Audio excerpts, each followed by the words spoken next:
പിതാവിൻ്റെയും പുത്രൻ്റെയും പരിശുദ്ധാത്മാവിൻ്റെയും നാമത്തിൽ ആമേൻ. യേശുവിൽ സ്നേഹമുള്ള സഹോദരി സഹോദരന്മാരെ, മനുഷ്യൻ ഒരു സമൂഹ ജീവിയാണ്. നമ്മളെല്ലാവരും സമൂഹത്തിലാണ് ജീവിക്കുക. കുടുംബങ്ങളിലും സമൂഹങ്ങളിലുമാണ് നമ്മൾ ജീവിക്കുക. അങ്ങനെയെങ്കിൽ നല്ല സമൂഹ ജീവിതം, കുടുംബജീവിതം നയിക്കാൻ നമുക്ക് കഴിയണമെങ്കിൽ നമ്മൾ ഒത്തിരി സുഹൃത്തുക്കൾ അഭ്യസിക്കേണ്ടതായിട്ടുണ്ട്. നല്ല സ്നേഹം, ഐക്യം, ഒരുമയുള്ള കുടുംബം, സമൂഹം കെട്ടിപ്പടുക്കാൻ കഴിയണമെങ്കിൽ നമ്മൾ അഭ്യസിക്കേണ്ട ഒരു സുഹൃത്തത്തെക്കുറിച്ച് ഇന്ന് നമ്മൾ അല്പനേരം ധ്യാനിക്കുക. ആ സുഹൃതമാണ് മറ്റുള്ളവരുടെ വികാരങ്ങളെ മാനിക്കുക. നമ്മുടെ കുടുംബത്തിലുള്ളവരുടെ, നമ്മോട് ഒന്നിച്ച് പ്രവർത്തിക്കുന്നവരുടെ, നമ്മോട് ഇടപെടുന്നവരുടെ വികാരങ്ങളെ മനസ്സിലാക്കി വികാരങ്ങളിൽ പങ്കുപറ്റി ജീവിച്ചാൽ അവരുമായിട്ട് ആഴമായ വ്യക്തിപരമായ സ്നേഹബന്ധം സ്ഥാപിക്കാൻ കഴിയും. വികാരങ്ങളിൽ പങ്കുപറ്റുന്ന അവസരത്തിലാണ് ആഴമായ വ്യക്തിബന്ധങ്ങൾ സ്ഥാപിക്കാൻ കഴിയുക. അപ്പോഴാണ് അങ്ങേയറ്റം ഐക്യം, ഒരുമയുള്ള സമൂഹ ജീവിതവും കുടുംബജീവിതവും നമുക്ക് നയിക്കാൻ സാധിക്കുക. അപ്പോൾ നമ്മൾ മറ്റുള്ളവരുടെ വികാരങ്ങളെ മാനിക്കണം. ഈ സുഹൃതം അങ്ങേയറ്റം വീരോചിതമായി അഭ്യസിച്ച ഒരു വിശുദ്ധനാണ് വിശുദ്ധ യൗസേപ്പിതാവ്. യൗസേപ്പിതാവിനെ കുറിച്ച് ബൈബിൾ പറയുന്നു, അദ്ദേഹം നീതിമാനായിരുന്നു എന്ന്. യൗസേപ്പിതാവിൻ്റെ നീതി എന്തായിരുന്നു, വിശുദ്ധി എന്തായിരുന്നു, നമുക്ക് അധികം അറിഞ്ഞുകൂടാ. കാരണം യൗസേപ്പിതാവിനെ കുറിച്ച് ബൈബിളിൽ ഏതാനും പരാമർശങ്ങൾ മാത്രമേ ഉള്ളൂ. അദ്ദേഹം അഭ്യസിച്ചിരുന്ന വിരോചിതമായ സുഹൃത്തുക്കൾ ഏതാണെന്നൊക്കെ നമുക്ക് അറിഞ്ഞുകൂടാ. ഏതായാലും ഉള്ള വിശുദ്ധ ഗ്രന്ഥ ഭാഗത്തു നിന്ന് നമുക്ക് വന്നെത്താവുന്ന ഒരു വലിയ നിഗമനം ഇതാണ്: യൗസേപ്പിതാവ് മറ്റുള്ളവരുടെ വികാരങ്ങളെ അങ്ങേയറ്റം മാനിച്ചിരുന്ന ഒരു വ്യക്തിയാണ്. ഞാൻ യൗസേപ്പിതാവിനെ പറ്റി ചിന്തിക്കുന്ന ഇതാണ്: വിശുദ്ധ യൗസേപ്പിതാവ് മാന്യനായ ഒരു വിശുദ്ധനായിരുന്നു. എ ജെന്റിൽമാൻ സെയിൻറ്റ്, മാന്യനായ വിശുദ്ധൻ. ആരാണ് മാന്യൻ? നമ്മൾ ചിന്തിക്കുന്ന ഇതാണ്: കുളിച്ച് അലക്കി തേച്ച വസ്ത്രം ധരിച്ച് പൗഡറൊക്കെ ഇട്ട് ടിപ്പ് ടോപ്പായി നടക്കുന്ന മനുഷ്യരെ നമ്മൾ മാന്യന്മാരെന്ന് വിളിക്കുന്നു. സത്യത്തിൽ അവർ മാന്യന്മാരൊന്നുമല്ല. അവർ വൃത്തിയായിട്ട് നടക്കുന്നു എന്ന് മാത്രമേ നമുക്ക് പറയാൻ പറ്റുള്ളൂ. അങ്ങനെയെങ്കിൽ യഥാർത്ഥത്തിൽ മാന്യൻ ആരാ? കാർഡിനൽ ന്യൂമാന് മാന്യനെ കുറിച്ചൊരു നിർവചനമുണ്ട്. കാർഡിനൽ ന്യൂമാൻ ഇന്ന് വാഴ്ത്തപ്പെട്ടവനാണ്. അദ്ദേഹത്തിന് മാന്യനെ കുറിച്ചൊരു നിർവചനമുണ്ട്. ഇംഗ്ലീഷ് ഭാഷയിൽ അദ്ദേഹം പറഞ്ഞ ആ നിർവചനം ഇതാണ്: a gentleman is one who never inflicts pain upon others. മറ്റുള്ളവരെ ഒരിക്കലും മുറിപ്പെടുത്താത്തവൻ, വേദനിപ്പിക്കാത്തവനാണ് മാന്യൻ. മറ്റുള്ളവരെ ഒരിക്കലും മുറിപ്പെടുത്താത്തവൻ, വേദനിപ്പിക്കാത്തവനാണ് മാന്യൻ. എങ്കിൽ ഈ ലോകത്തിൽ ഏറ്റവും വലിയ മാന്യരാരായിരുന്നു? കർത്താവായ യേശു. ബൈബിൾ വായിക്കുമ്പോൾ നമുക്ക് കാണാൻ കഴിയും, നമ്മുടെ കർത്താവ് ഒരു മനുഷ്യനെയും വേദനിപ്പിച്ചിട്ടില്ല, കണ്ണുനീർ കുടിപ്പിച്ചിട്ടില്ല. നമ്മുടെ കർത്താവ് ഏതെങ്കിലും ഒരു വ്യക്തിയെ പരിഹസിച്ചതായിട്ട്, നിന്ദിച്ചതായിട്ടോ, വ്യക്തിപരമായി വിമർശിച്ചതായിട്ടോ നമുക്ക് കാണുന്നില്ല, കുറ്റം പറഞ്ഞായിട്ട് കാണുന്നില്ല. കർത്താവ് സമൂഹത്തിൻ്റെ തിന്മകൾ ചൂണ്ടിക്കാട്ടി കൊടുത്തിട്ടുണ്ട്. പക്ഷെ ഒരു മനുഷ്യനെ നിന്ദിക്കുകയോ കുറ്റപ്പെടുത്തുകയോ മുറിപ്പെടുത്തുകയോ ചെയ്തിട്ടില്ല. അപ്പോൾ ഏറ്റവും വലിയ മാന്യനായിട്ടുള്ള വ്യക്തി കർത്താവായ ഈശോ ആയിരുന്നു. അതുപോലെ ഈ യൗസേപ്പിതാവും അങ്ങേയറ്റം മാന്യനായിട്ടുള്ള വ്യക്തിയായിരുന്നു. മാതാവും യൗസേപ്പിതാവും തമ്മിലുള്ള വിവാഹ നിശ്ചയം കഴിഞ്ഞു. യഹൂദൻ്റെ വീക്ഷണത്തിൽ വിവാഹ നിശ്ചയം കഴിഞ്ഞാൽ ആ യുവാവും യുവതിയെയും പിന്നെ മനുഷ്യർ കാണുന്ന ഭാര്യ ഭർത്താക്കന്മാരായിട്ട്, അവർ ദമ്പതികളായിട്ടാണ് യഹൂദ സമൂഹം കണ്ടിരുന്നത്. മാതാവിൻ്റെയും യൗസേപ്പിതാവിൻ്റെ മനസ്സമ്മതം കഴിഞ്ഞ് ഏതാനും മാസം കഴിഞ്ഞ് യൗസേപ്പിതാവ് മറിയത്തെ കണ്ടുമുട്ടുമ്പോൾ മറിയം ഗർഭിണിയായിരുന്നു. തൻ്റെ ഭാര്യ ഗർഭിണിയാണെന്നുള്ള വിവരം അറിഞ്ഞപ്പോൾ യോസേപ്പ് പിതാവിന് വല്ലാത്ത വേദന തോന്നി. അദ്ദേഹത്തിൻ്റെ ഹൃദയം മുറിഞ്ഞു. തൻ്റെ ഭാര്യ തന്നെ ചതിച്ചു, വഞ്ചിച്ചു, തന്നോട് അവിശ്വസ്തത കാട്ടി എന്ന് യോസേപ്പ് പിതാവിന് തോന്നി. ഒരുപക്ഷെ ആ അവസരത്തിൽ യോസേപ്പ് പിതാവ് രോഷം കൊണ്ട് നിറഞ്ഞു, കോപം കൊണ്ട് നിറഞ്ഞു. മറിയത്തോട് പകരം വീട്ടിയാലോ, പ്രതികാരം കാട്ടിയാലോ, ചോദിച്ചാലോ എന്ന് ഒരുപക്ഷെ യോസേപ്പ് പിതാവ് ചിന്തിച്ചുമാണ്. മറിയത്തെ വീട്ടിൽ നിന്ന് വലിച്ചഴച്ച് കൊണ്ടുവന്ന് ഒരു മരത്തിൽ കെട്ടിയിട്ട് കല്ലെറിഞ്ഞു കൊന്നാലോ? മറിയത്തെ കല്ലെറിഞ്ഞ് കൊന്നാൽ ആരും ചോദിക്കില്ല. അതാണ് യഹൂദ നിയമവും പാരമ്പര്യവും. ആരും യോസേപ്പ് പിതാവിനെ എതിർക്കില്ല, ആരും ചോദ്യം ചെയ്യില്ല. ചെയ്യേണ്ട കാര്യം അതാണെന്ന് എല്ലാവരും പറയുകയുള്ളൂ. അപ്പോൾ യോസേപ്പ് പിതാവ് ചിന്തിക്കുകയുണ്ടായി, ഞാൻ മറിയത്തെ കല്ലെറിഞ്ഞാൽ അവൾ എന്തുമാത്രം വേദനിക്കും. മത്തായിയുടെ സുവിശേഷം 1-ാം അധ്യായത്തിൽ 19-ാമത്തെ തിരുവചനത്തിൽ യോസേപ്പ് പിതാവിനെ കുറിച്ച് പറയുന്നുണ്ട്. യോസേപ്പ് പിതാവ് നീതിമാനാകയാലും മറിയത്തെ അപമാനവിധേയാക്കാൻ ഇഷ്ടപ്പെടായകയാലും അവളെ രഹസ്യത്തിൽ ഉപേക്ഷിക്കാൻ തീരുമാനിച്ചു. യോസേപ്പ് പിതാവിൻ്റെ വിശുദ്ധീത മറിയത്തെ അപമാനവിധേയാക്കാൻ ഇഷ്ടപ്പെട്ടില്ല. ഞാൻ അവളെ കല്ലെറിഞ്ഞു കൊന്നാൽ മറിയത്തിന് എന്തുമാത്രം വേദനിക്കും, അവളുടെ ഹൃദയം മുറിവേൽക്കും, അവൾ എന്തുമാത്രം സങ്കടപ്പെടും, അവളുടെ മാതാപിതാക്കൾക്ക് എന്തുമാത്രം ദുഃഖവും സങ്കടവും ഉണ്ടാകും. യോസേപ്പ് പിതാവ് അതേപ്പറ്റി ചിന്തിച്ചപ്പോൾ പകരം വീട്ടാൻ മറിയത്തെ കല്ലെറിഞ്ഞു കൊല്ലാൻ തോന്നിയില്ല, പറ്റിയില്ല. അദ്ദേഹം മറിയത്തെ മുറിപ്പെടുത്താതെ രഹസ്യത്തിൽ ഉപേക്ഷിക്കാൻ തീരുമാനിച്ചു.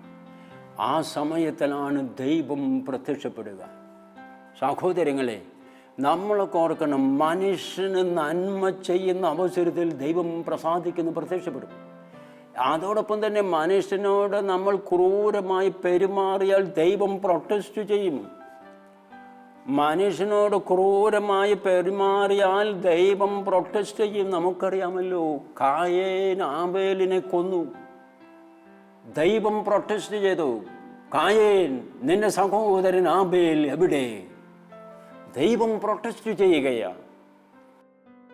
ദമാസ്കസിലെ ക്രിസ്ത്യാനികളെ പീഡിപ്പിക്കാൻ വേണ്ടി സാവൂൾ പോയ അവസരത്തിൽ കർത്താവായ യേശു പ്രൊട്ടസ്റ്റ് ചെയ്തു. സാവൂൾ, സാവൂൾ, നീ എന്തുകൊണ്ട് എന്നെ പീഡിപ്പിക്കുന്നു? ദാവീദ് രാജാവ് ഊറിയായെ കൊന്ന അവസരത്തിൽ ദൈവം പ്രൊട്ടസ്റ്റ് ചെയ്തു. നാത്താൻ പ്രവാചകനെ പറഞ്ഞയച്ചോ, നാത്താനിലൂടെ ദൈവം പറഞ്ഞു, ആ മനുഷ്യൻ നീയാ. അപ്പോൾ മറ്റുള്ളവരെ തൊട്ടുകളിക്കുമ്പോൾ, വേദനിപ്പിക്കുമ്പോൾ പ്രൊട്ടസ്റ്റ് ചെയ്യുന്നത് ദൈവമാണ്. അതോടൊപ്പം തന്നെ നമ്മൾ ഓർക്കണം, നാം മറ്റു മനുഷ്യർക്ക് നന്മ ചെയ്യുമ്പോൾ പ്രസാദിക്കുന്നതും ദൈവമാണ്. നന്മ ചെയ്യുന്നവനെ ദൈവം അനുഗ്രഹിക്കും. നമ്മളൊക്കെ കേട്ടിട്ടില്ലേ, ഒരു വിശുദ്ധനുണ്ട്, ടുളൂസിലെ വിശുദ്ധ മാർട്ടിൻ. അദ്ദേഹം ഒരിക്കൽ കുതിരപ്പുറത്ത് ഇങ്ങനെ യാത്ര ചെയ്യുമ്പോൾ, പട്ടണത്തിൽ കൂടെ യാത്ര ചെയ്യുമ്പോൾ വൈകുന്നേരമായ അവസരത്തിൽ ഒരു വൃദ്ധൻ പുതപ്പൊന്നുമില്ലാതെ വഴിയരികിലിരുന്ന് തണുപ്പടിച്ച് കിലുകില്ലാ വിറച്ചുകൊണ്ടിരിക്കുക.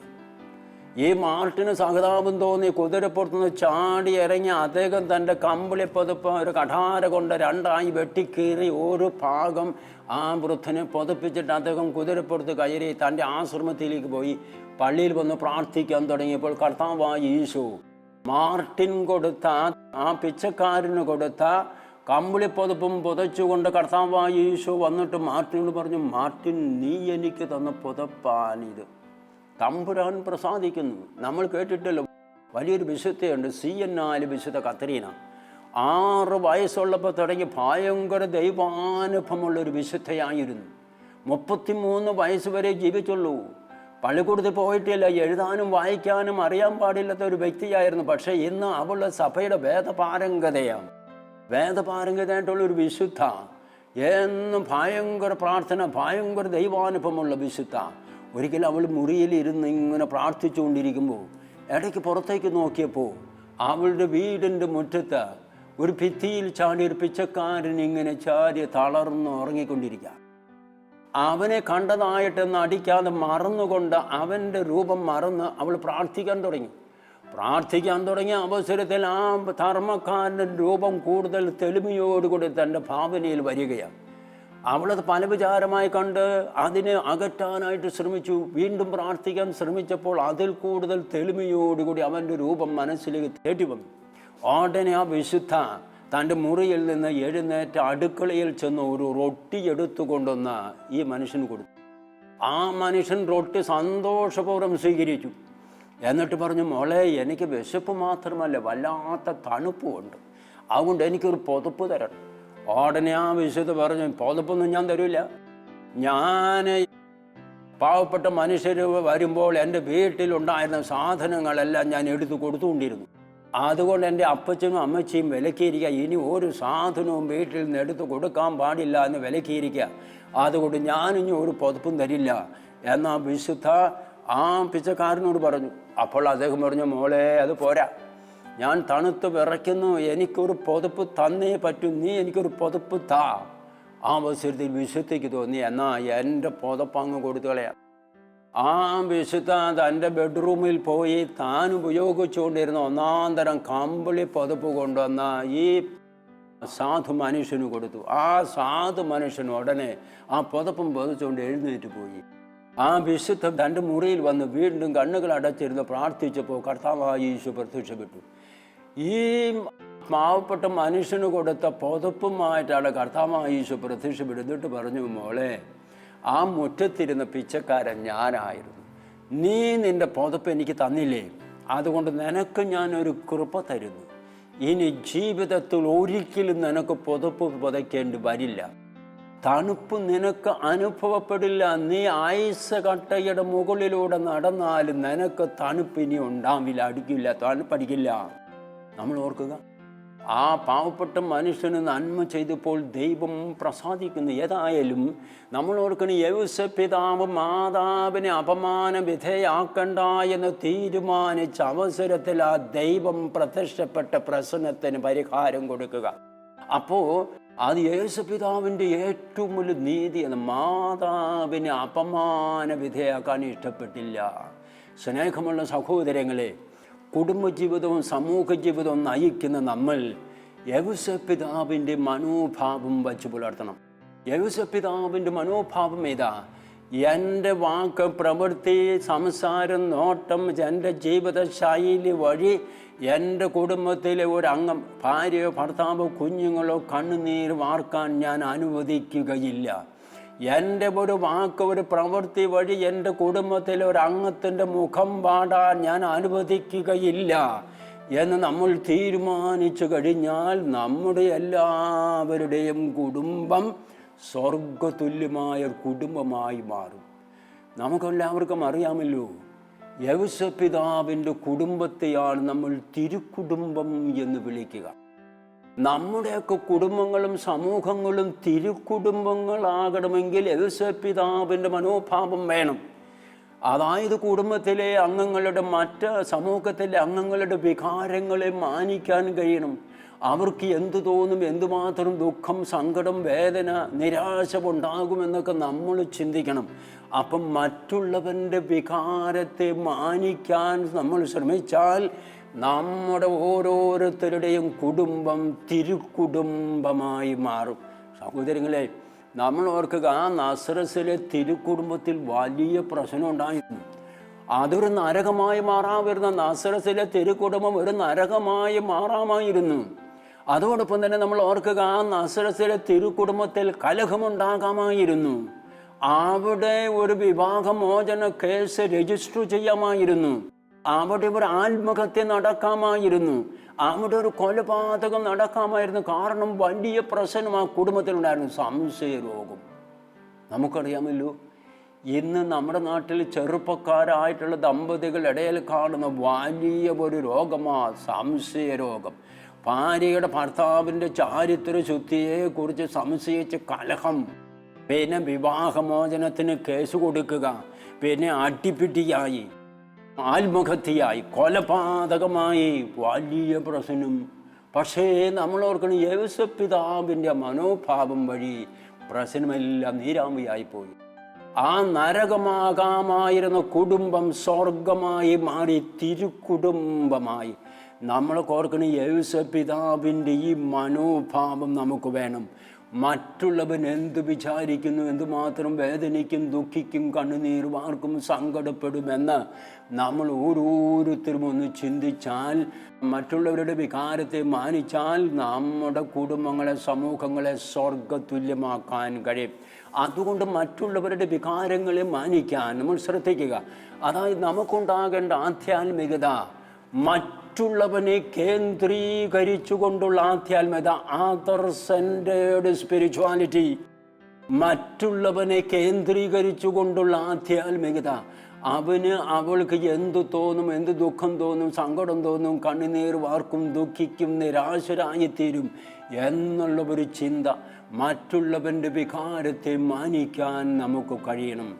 ഒരു വലിയ തത്വശാസ്ത്ര പണ്ഡിതനുണ്ട്, അദ്ദേഹം മരിച്ചുപോയി. അദ്ദേഹത്തിൻ്റെ പേരാണ് മാർട്ടിൻ ബൂബർ. ജർമ്മൻകാരനായിട്ടുള്ള ഒരു തത്വശാസ്ത്ര പണ്ഡിതനാണ്, യഹൂദനായിരുന്നു. അദ്ദേഹം വികസിപ്പിച്ചെടുത്ത ഒരു തത്വചിന്തയുണ്ട്. ആ തത്വചിന്ത പറയുന്നതാണ് ഐ ദൗ റിലേഷൻഷിപ്പ്, ഞാൻ നീ ബന്ധം. എന്ന് വെച്ചാൽ നമുക്ക് മനുഷ്യനെ ഒരു കല്ലായി, വസ്തുവായി, മൃഗമായി കാണാം. അതാണ് ഐ ഈറ്റ് റിലേഷൻഷിപ്പ്.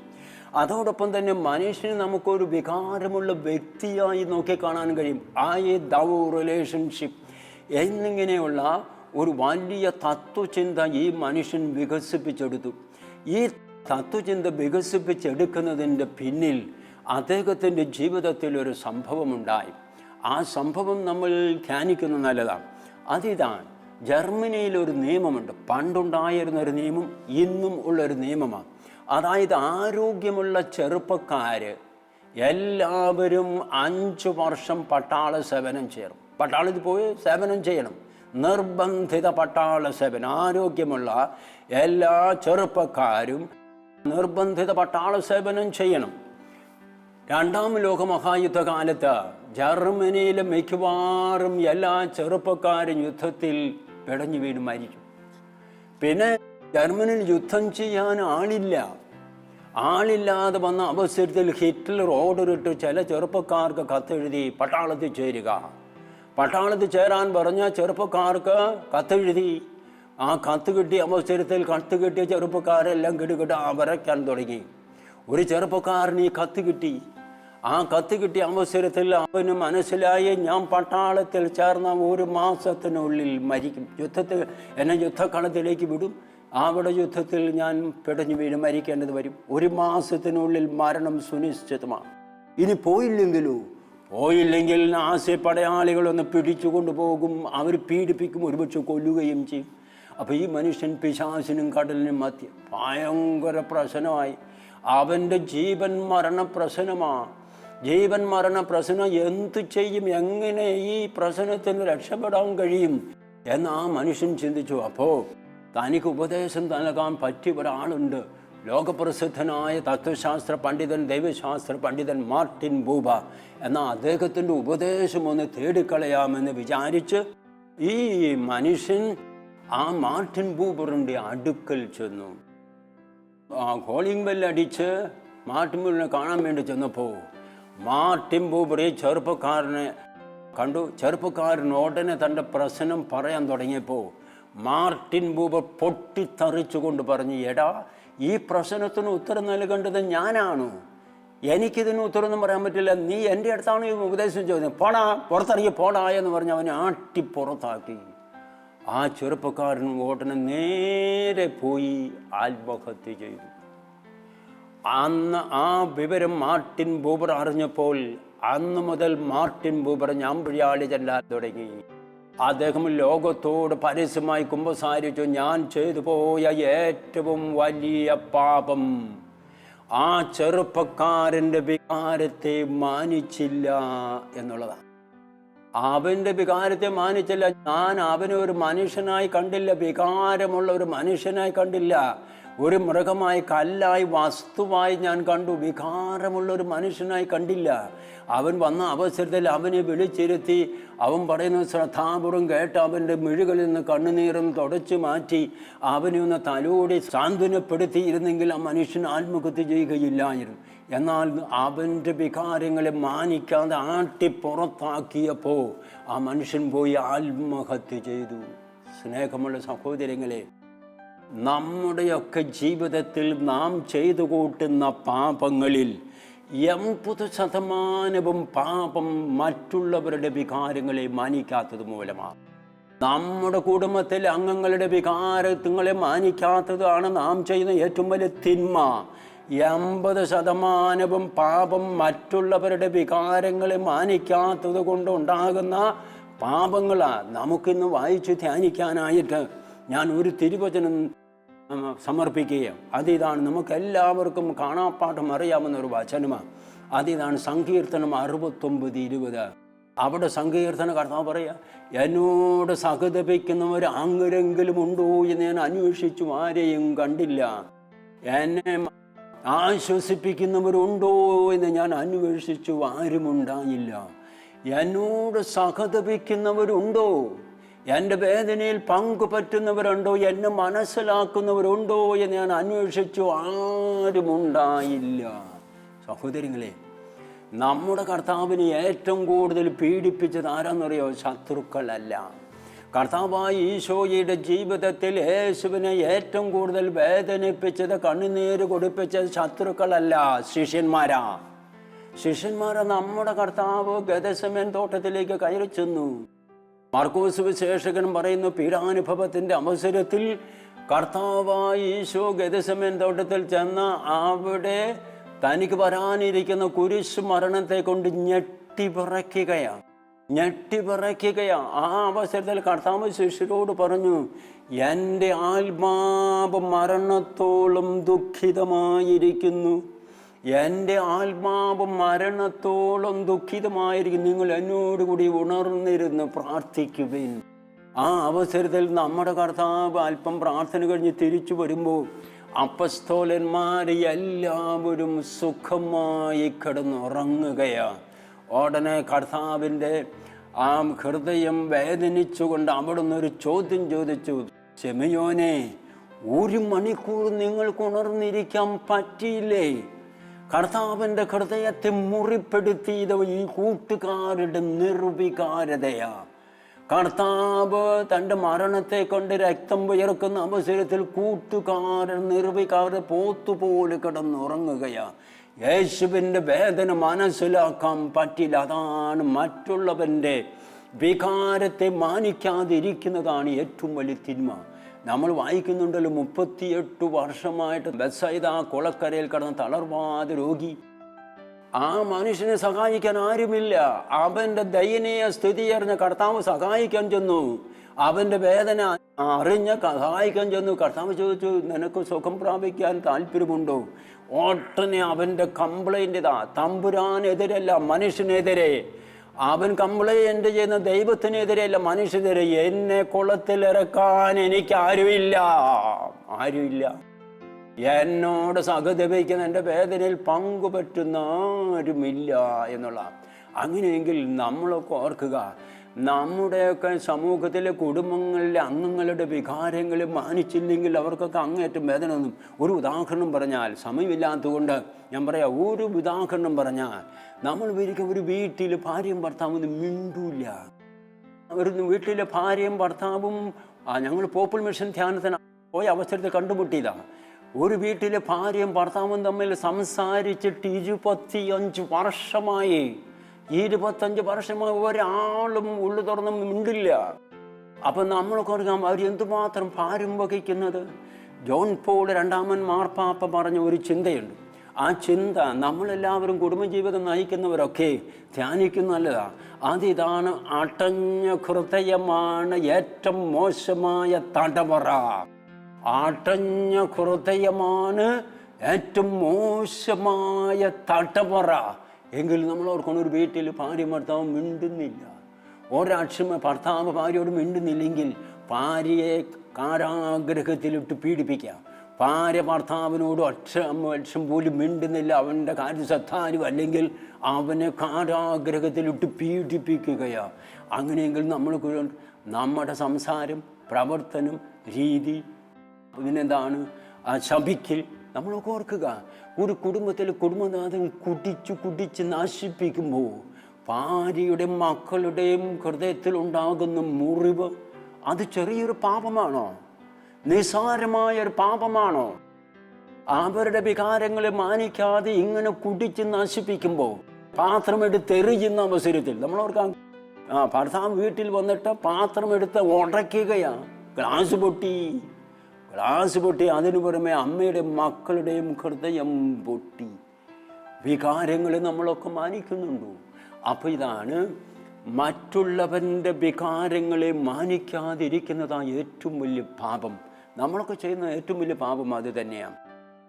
അതുകൊണ്ട് ഇതാണ് മറ്റുള്ളവരെ വികാരങ്ങൾ മാനിച്ചുകൊണ്ട് ജീവിക്കുക. അങ്ങനെയാണെങ്കിൽ ആഴമായ സ്നേഹബന്ധത്തിൽ എത്താൻ കഴിഞ്ഞാൽ ഒരു 2 സംഭവം പറഞ്ഞുകൊണ്ട് നിർത്തുകയാണ്. നമുക്കൊക്കെ അറിയാമല്ലോ, ഇന്ദിരാഗാന്ധി വെടിയേറ്റ് മരിച്ച അവസരത്തിൽ കേരളത്തിലെ മുഖ്യമന്ത്രിമാരായിരുന്ന കരുണാകരനും നയനാരും പറഞ്ഞതെന്താ?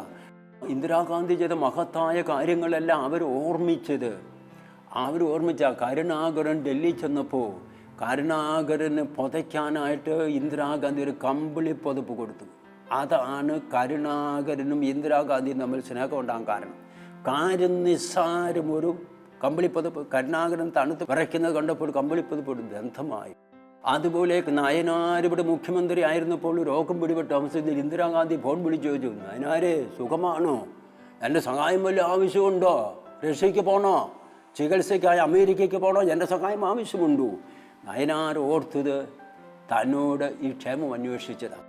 അപ്പോൾ നമ്മൾക്ക് ഓർക്കണം, മറ്റുള്ളവൻ്റെ വികാരങ്ങളെ മാനിച്ചാൽ ആഴമായ സ്നേഹബന്ധമുണ്ടാകും. അപ്പോൾ കെട്ടുറപ്പുള്ള കുടുംബവും സമൂഹവും ജീവിക്കാൻ നമുക്ക് ഓരോരുത്തർക്കും സാധിക്കും. നമുക്കൊരു നിമിഷം ദൈവത്തോട് പ്രാർത്ഥിക്കാം. കർത്താവായ ഈശോയെ, നല്ലവനായ ദൈവമേ, ലാസർ മരിച്ച അവസരത്തിൽ അവിടുന്ന് ലാസറിൻ്റെ ശവകുടീരത്തെങ്കിൽ നിന്നു. ആ അവസരത്തിൽ ലാസറിൻ്റെ സഹോദരിമാർ പൊട്ടിക്കരയുന്നത് കണ്ടപ്പോൾ നല്ലവനായ കർത്താവേ, അങ്ങ് ഏങ്ങലടിച്ചു കരഞ്ഞു. അങ്ങയുടെ കരച്ചിൽ കേട്ട അവിടെ ഉണ്ടായിരുന്ന ജനം മുഴുവൻ പറഞ്ഞു, നോക്കുക, അവൻ എന്തുമാത്രം ലാസറിനെ സ്നേഹിച്ചിരുന്നു.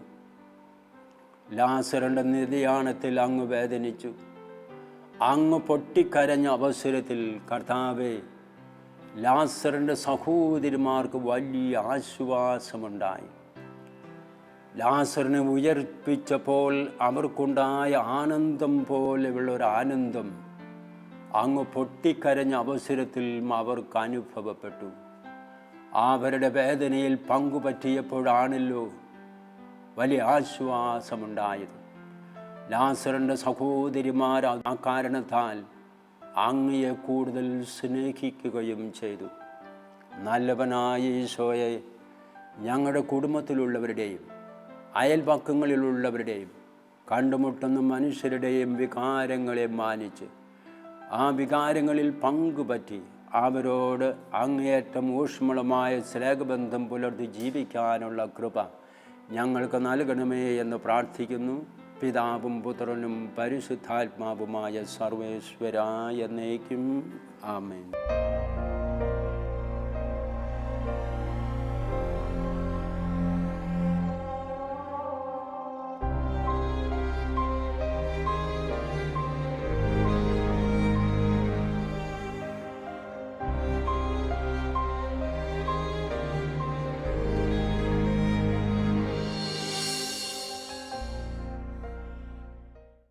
വിശദ വിവരങ്ങൾക്ക് director, divine vision, divine retreat centre, Muringoor, Chalakudy 680316, Kerala, south India. Telephone 00914802708098, 00914802702613, fax 00914802708097, email mail.divintv@ gmail.com. Website www.drcm.org.